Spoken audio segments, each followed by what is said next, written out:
Welcome to your Tech News Today, where we keep you informed and empowered by giving you the latest tech stories that impact your daily life. It's Monday, February 18th. I'm Mike James. Coming up in just a bit, we'll tell you how you can keep your TV from spying on you. And there's a big mistake that you could be making with your Amazon account. We'll show you how to correct that. And tips on how you can find out how much your home is worth. And we'll get started in just a moment. First, we'd like to recognize our partners who help make these Komando podcasts possible.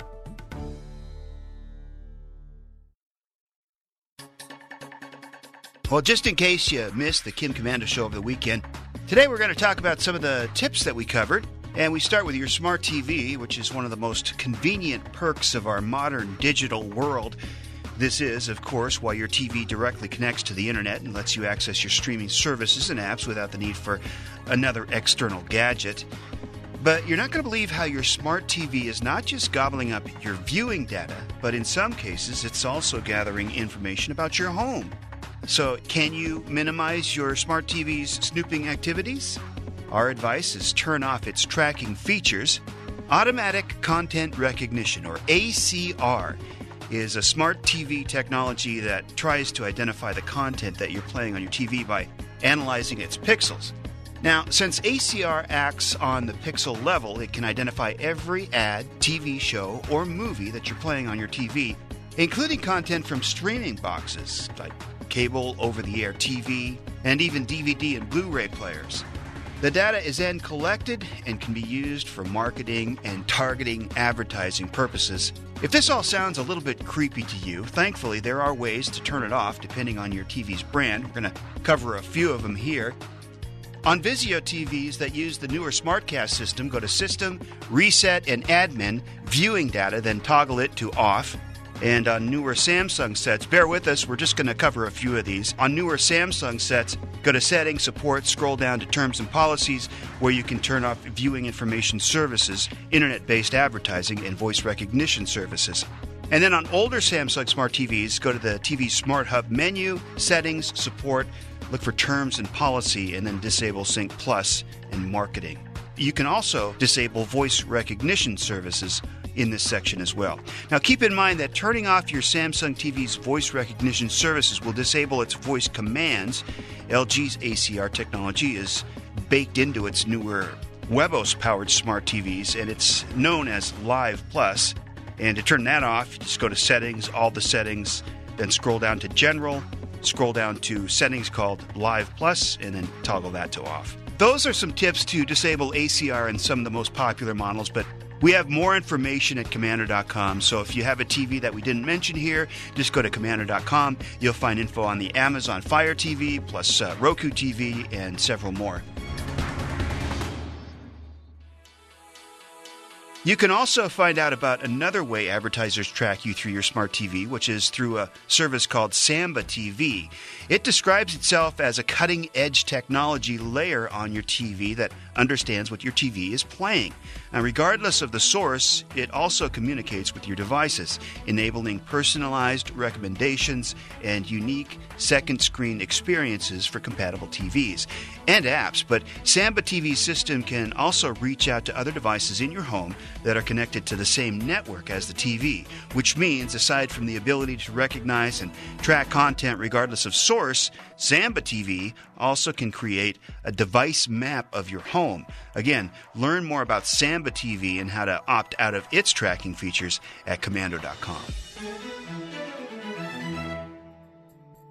Just ahead, we'll tell you about a big mistake you could be making with your Amazon account and how to keep your information safe. But right now, let me tell you about this really cool investing app called Robinhood. Robinhood is an investing app that lets you buy and sell stocks, ETFs, options, and cryptos, all commission-free. Plus, there's no account minimum deposit to get started. So you can start investing at any level. The simple, intuitive design of Robinhood makes investing easy for newcomers and experts alike. View easy-to-understand charts and market data and place a trade in just a couple of taps of your smartphone.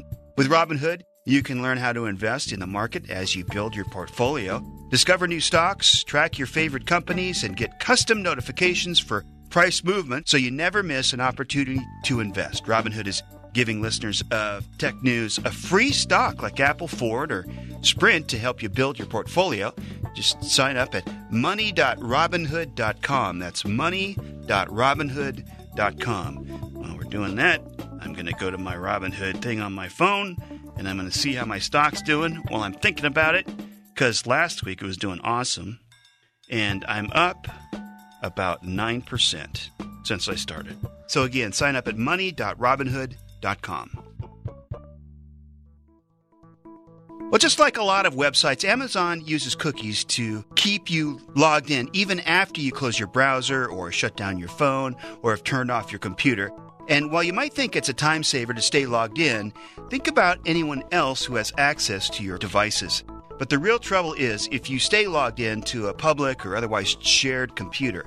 That's when someone you don't know might have access to your account. Not just what you shop for, but also personal details like where you live, along with your payment details. So it's a good practice to just sign out whenever you're finished shopping. But of course, you're not going to see a sign out button at the top of the page. You have to go looking for it. So here's how. On a computer, hover your mouse over Accounts and then Lists near the top of the page. At the bottom of the drop-down menu, you should see an option to sign out. It's similar to if you're logged in at Amazon through your smartphone or tablet's mobile browser and app. Just tap on the 3 horizontal bars at the top left corner of the menu, scroll down, and then again look for the Sign Out button. But a word of advice, if you're going to log into your Amazon account through a public or shared computer, always use private or incognito mode. Just about every popular browser has that option, and once it's set to private, your browsing history won't be recorded, along with your login information, and of course, just to make sure, you want to close the window when you're done. We've got more information on this at komando.com. That's komando.com. Coming up in just a bit, we'll tell you how you can find out just how much your home is worth. Right now, we take a quick moment to recognize our friends who help make these podcasts possible. All right, if you're in a good real estate market, you may have been thinking about selling your home. We've got some tips for you here because, of course, Kim always says knowledge is power. And many factors go into determining the value of your home, like location, square footage, the age and condition of the house, and the neighborhood comps, to name a few. But we've done a little bit of research and found you some apps that can help determine the value of your home so you don't get any big surprises when you do put up that for sale sign. Just go to Realtor.com, put your address in the bar, click the button, and you'll get an estimate of the value of your home. You can also see photographs of homes in your neighborhood, along with prices that home buyers recently paid. And you can find out how much nearby homes are renting for, if that's an option for you as well. The next one that we have for you is Zillow.com. They have an estimate feature for sellers that's similar to Realtor.com. In fact, several sites have similar features, but there's a good chance that you'll receive different estimates on different sites, but you just take all of those estimates and you'll get an average of about what your home should be worth. For Zillow, just go to Zillow.com and select the sell option at the top of the screen. Enter the address, click the button, and it'll take you right to what they call a Zestimate of your home.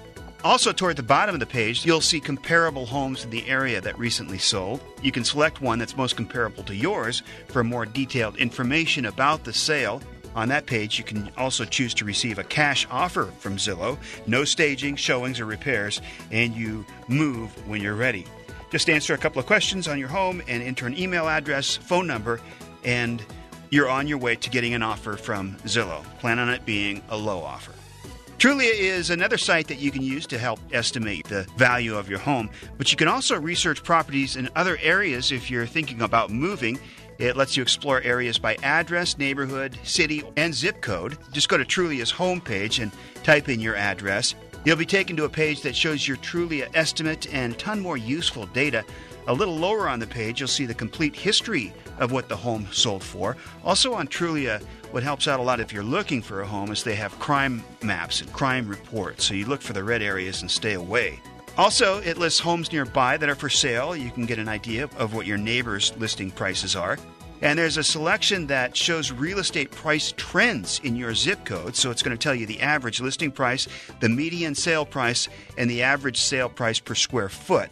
That's very helpful. You always want to think about making a few needed repairs on your house before listing it for sale, as that will bring up the value.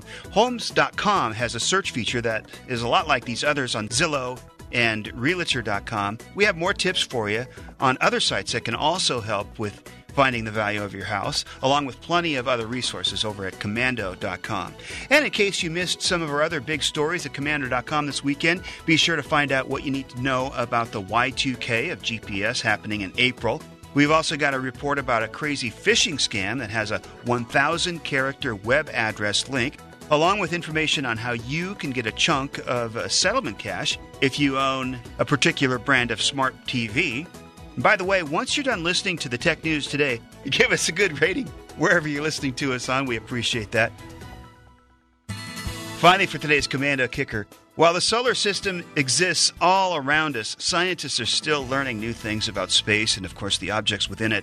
One of the things scientists thought they understood was how planets form. Today, the leading theory of planetary formation is the core accretion model. Essentially, it means that pieces in the solar system clump together to form a planet's core, which then has enough gravity to attract other things like gases and rocks.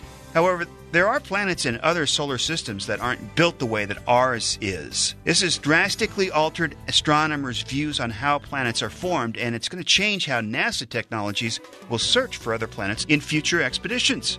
For more fun and interesting facts, go to Komando.com and search for the Komando Kicker.